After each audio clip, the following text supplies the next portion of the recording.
They say the night you were born, the moon refused to hide, but your brother vanished before his first cry could reach the stars. That was the sentence that had haunted Amara for as long as she could remember. The words were always whispered, never spoken openly, as though the wind itself might carry the secret to places it shouldn't reach. She was 17 now, tall, graceful, with eyes that burned with a mixture of beauty and unending sorrow. But inside her chest was an emptiness, a hollow drum that had been beating the same question since she was a child: where is my twin brother?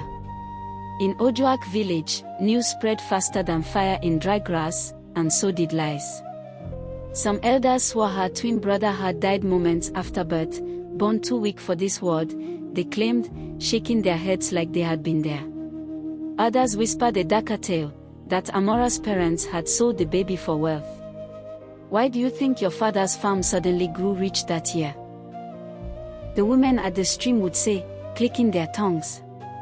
And then there were the wild ones, tales of forest spirits claiming the boy in exchange for the mother's life.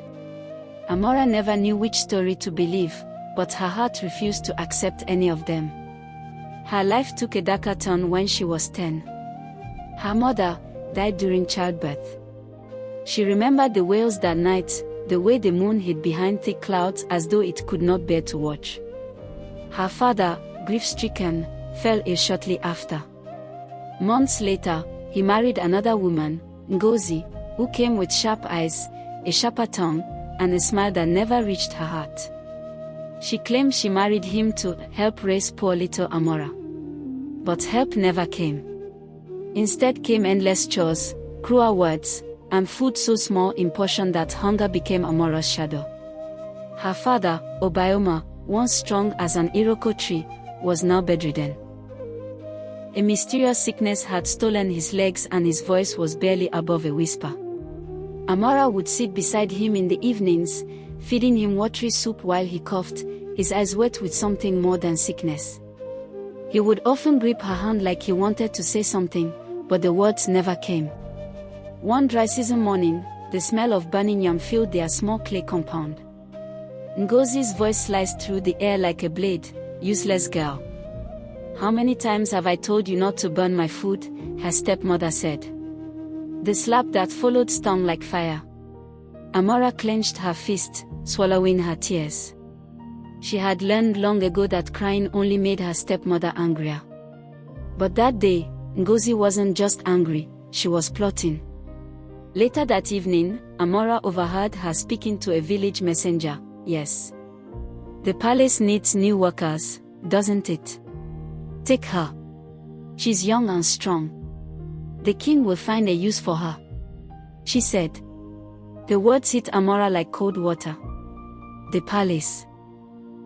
She had never stepped beyond the outer gates of Ojuak Palace, but she had heard enough stories to know it was a place of both beauty and secrets. And something deep inside her, a whisper she couldn't explain, told her that this journey would change everything. That night, while lying on her raffia mat, Amara remembered a conversation she had overheard years ago between two old midwives at the village market. "Shoo, you know the girl wasn't born alone," the first midwife said. "Yes, the boy who was taken. But we mustn't speak of it," the other midwife added. "Taken? Not dead." The word had lived in Amara's heart like a stubborn ember, refusing to die no matter how much life tried to stamp it out. And now, with the palace looming in her future, that ember flared into a flame. 3 days later, Ngozi thrust a small cloth bundle into her hands. "Your father agrees. You leave today," the stepmother said. Amara's father's eyes told a different story. They were filled with silent protest, but his lips remained still. The messenger led her away, the sun burning her back as she walked barefoot along the dusty road. Every step felt heavier than the last. As they neared the palace gates, the golden emblem of the kingdom glinting in the sun, Amara felt her heart pounding in her chest. Not from fear, but from something else, something she didn't yet understand. Little did I know that behind those tall palace walls waited the answer to the question that had haunted me since birth. The palace walls rose before Amara like the ribs of some great, sleeping beast. Smooth, white stones caught the sun, and guards in red and gold wrappers stood at attention with spears that glinted like lightning.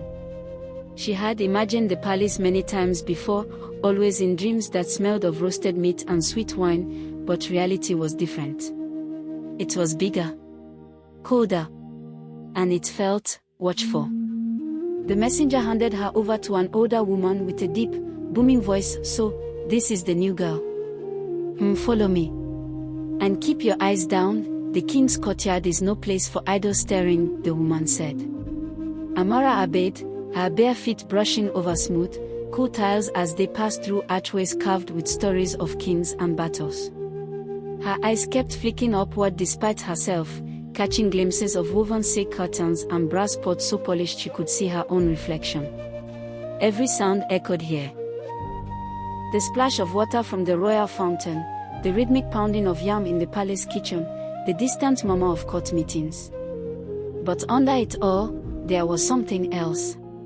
A hum. A strange, unexplainable pull in her chest. On her second day, she was sent to sweep the corridor that led to the royal gardens. The air there smelled of fresh blossoms and wet earth. And that's when she saw him. A young man, perhaps 19, dressed in fine blue robes with a golden clasp. He was laughing softly with another palace youth, but when he turned his head slightly, the light caught his face. Amara froze. His jawline. His eyes. The curve of his lips when he smiled. They felt familiar.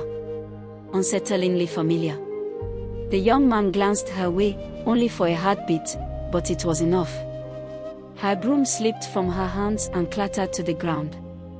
Amara's hands trembled as she picked up the broom. "Prince!" Why did his face feel like a memory she could almost touch? That night, sleep refused to come. She lay on her mat in the servant quarters, staring at the wooden beams above her, her mind replaying that brief moment.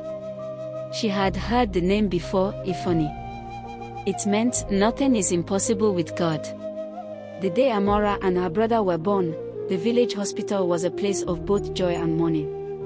Her mother's cries had barely quieted when another woman's screams tore through the air, the princess of Ojua Kingdom herself. The princess had finally conceived after 10 long years of waiting. The whole kingdom celebrated the pregnancy.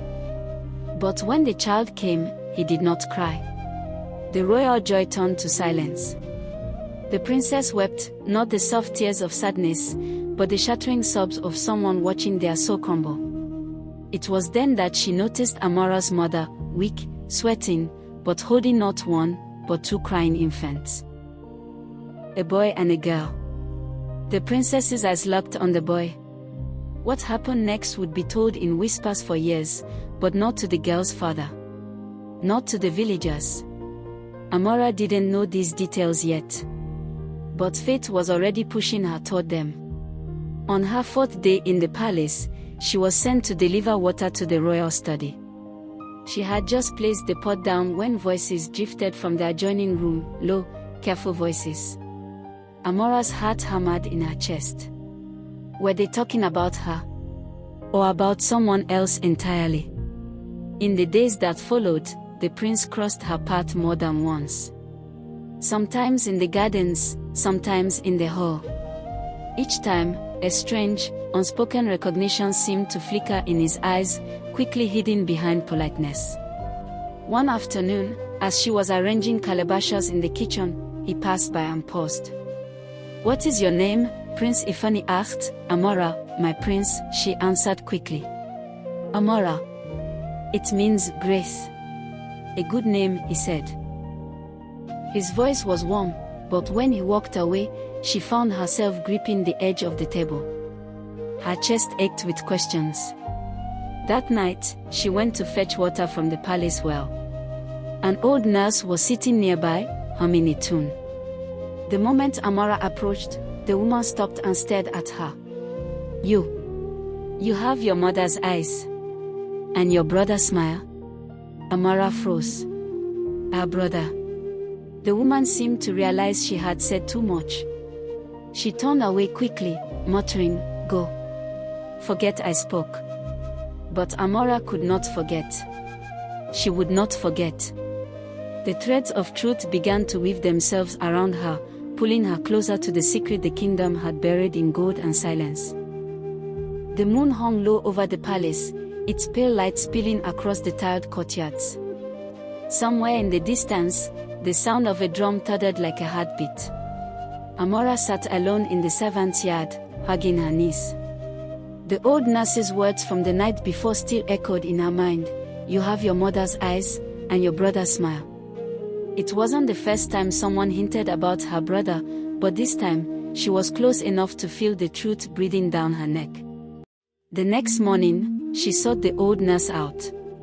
She found her in the laundry courtyard, folding fine garments for the royal family. "Mama, what did you mean yesterday?" "My brother, who is he?" Amara asked calmly. "Child, some truths bring more pain than comfort." "Forget it," the old nurse answered. But forgetting was impossible. The curiosity burned too hot, and in Amara's chest, that ember she'd carried since childhood blazed brighter. The father who couldn't speak. That night, she dreamed of home. She saw her father lying on his raffia bed, his once powerful arms stained as sticks. He was trying to speak, his lips moving without sound, his eyes filled with sorrow. She remembered a day when she was 12. Her stepmother had decided she would not be allowed to attend the village's harvest festival, even though every other girl her age was going. "Father," weakly, from his bed, "let her go, please." Ngozi, snapping, "You worry about your breathing, Obioma. Leave the house decisions to me." Amara had stood frozen, watching the man who once commanded respect in the village fall silent, his authority stolen by sickness. From that day on, she knew her father could not shape her future. Every decision, every punishment, every stolen joy came from her stepmom. 2 days later, fate threw her directly into Prince Ifeanyi's path again. She had been sent to carry a tray of kola nuts to the royal garden. The prince was there alone, practicing with a short spear. When he saw her, he paused, wiping sweat from his brow.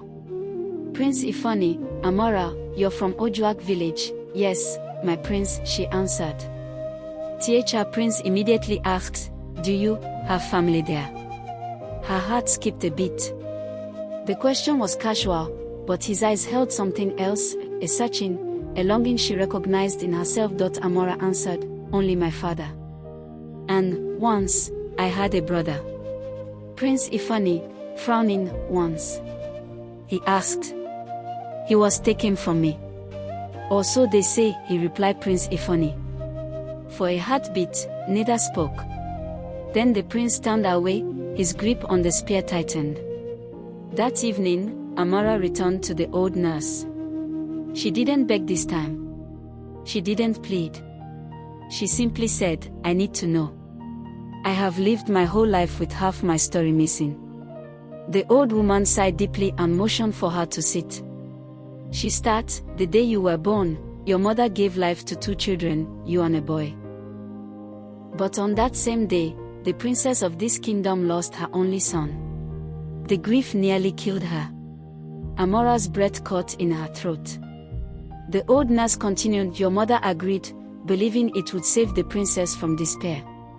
The king swore to care for him as his own. Only the king, the princess, the royal doctor, and I knew. Even your father was told the boy had died." The world seemed to tilt beneath Amara's feet. "And my brother?" she asked. Whispering, "He lives here, as Prince Ifeanyi," the woman answered quietly. That night, Amara sat on her mat, trembling. She remembered every strange look, every flicker of familiarity in the prince's face. She wanted to run to him immediately, to scream the truth. But she couldn't. Not yet. If the wrong ears heard, it could bring scandal to the palace, maybe even exile for her. She had to be sure. She had to see proof with her own eyes. The next day, she deliberately lingered near the royal archives, a room where the kingdom's records and old letters were kept. When the archivist left to fetch water, she slipped inside. She didn't know what she was looking for until she saw it, a stack of old birth records. Her fingers trembled as she flipped through the pages. And there it was. 2 entries, dated the same day. 1. Amara, daughter of Obioma, born healthy. The other, Ifani, son of King Is and Queen Adis. But in the corner of the second record was a faint, smudged note in a nurse's handwriting, adopted at birth from, and then the ink trailed off. The truth was no longer a whisper in the dark, it was a drumbeat, calling her toward the day when blood would call to blood, no matter the crown that stood between them. The palace bell rang thrice that morning, summoning servants to their duties. But Amara's heart was not in the sweeping, nor in the polishing of brass pots. Her mind was on the prince, her brother. She could no longer hold the truth like a secret ember in her chest. It was burning her from within.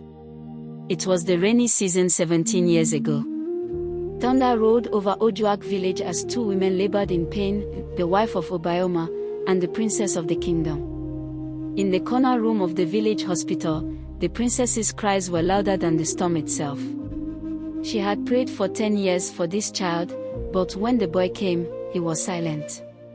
The royal midwife wept as she wrapped the lifeless body. Just 2 rooms away, Amara's mother had given birth to twins, a girl and a boy. Both healthy, both crying. The princess's wail of grief reached her ears. And then the princess herself entered the room, pale, trembling, her eyes wide with desperation. "Please, I beg you, give me your son. My own is gone, and the doctor says I may never bear another." Amara's mother stared, torn between instinct and pity. "He is my blood, my life," Amara's late mother replied. "The queen of the kingdom," falling to her knees, "and he will be my heart. I will make him a prince. He will never know hunger. I will honor you for as long as I live." Tears blurred the mother's eyes. Her husband was not there, he had been sent away by the nurses. Her mind raced. Poverty had been their shadow for years. The princess's promise rang like a blessing and a curse.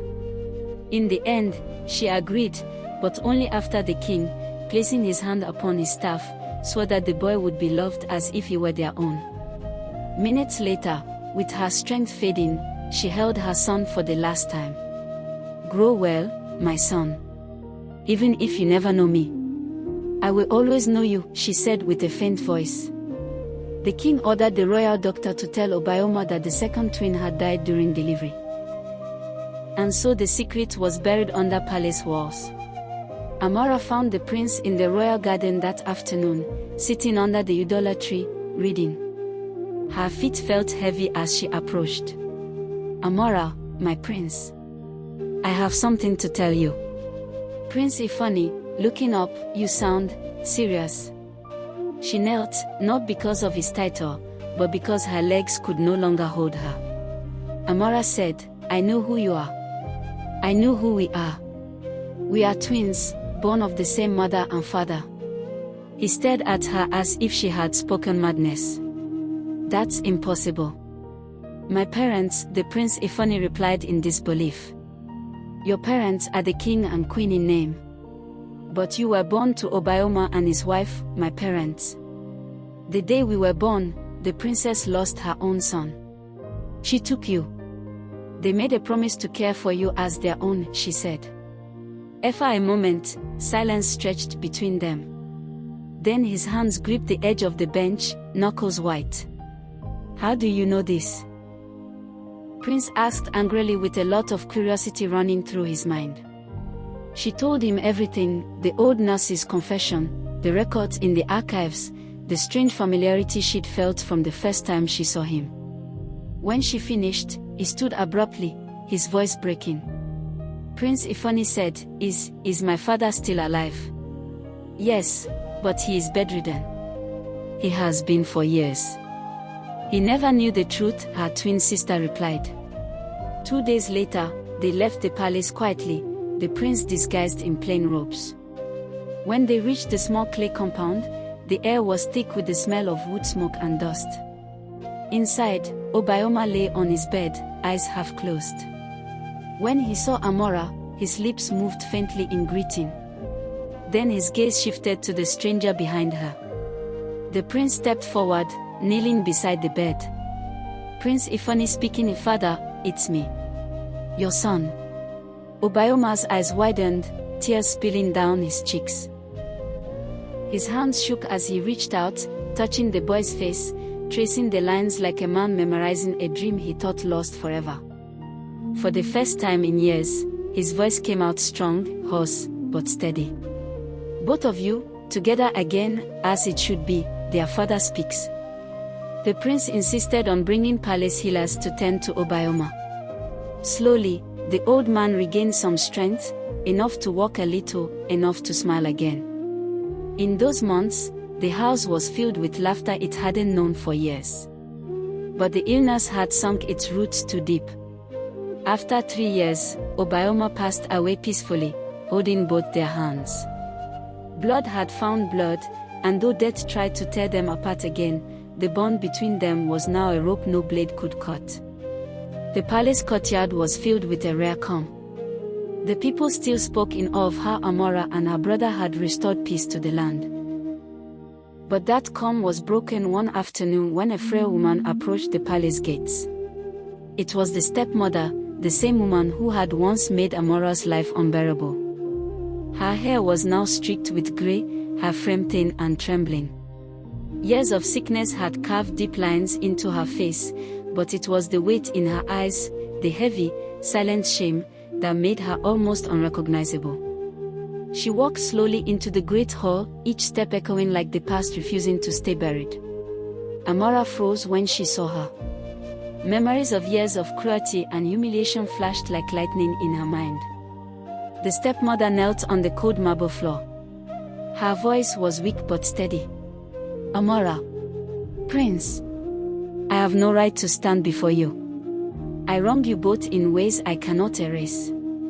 But sickness has shown me how empty hate is. I ask, no, I beg, find a place in your heart to forgive me." The hall fell silent. Amara's heart pounded. Part of her wanted to turn away. After all, this was the woman who had made her childhood a torment. But the prince stepped forward, placing a gentle hand on his sister's shoulder. "Sister, we cannot change the past, but we can choose how it shapes our future. Forgiveness will not make us weak, it will free us." Tears welled in Amara's eyes. Slowly, she stepped toward the trembling woman. At first, she said nothing, only looked into her eyes, searching for truth. Then, with a deep breath, she whispered, "I forgive you." The stepmother broke down, sobbing into her hands. The weight she had carried for years seemed to lift in that moment. And for the first time, the palace did not feel like a place divided by pain, but one bound together by the courage to let go. Life may hand us scars, but forgiveness can turn those scars into lessons. If this story touched you, remember, kindness is the greatest power we hold. Share this story so others can find their own strength to forgive.